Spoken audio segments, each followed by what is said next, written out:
mbere na mbere kubana neza bifite akamaro karekare, ushobora kuvuga guhera mu gitondo ukarinda ugera nimugoroba ukivuga akamaro ko kubana neza. Yaba mu rugo, yaba ku kazi, ugira amahoro.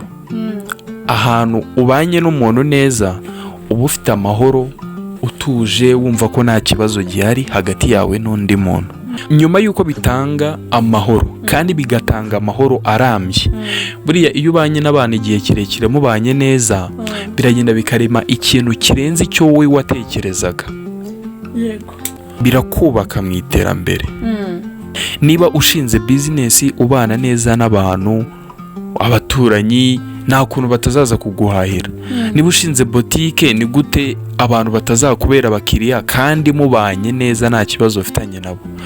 Ariko umuntu naba azi ko mwaraye muhuye ukamukubita ikofi y'isura mu maso, biragoye ko botike yawe azayinjiramo aje guhahamo ibintu runaka.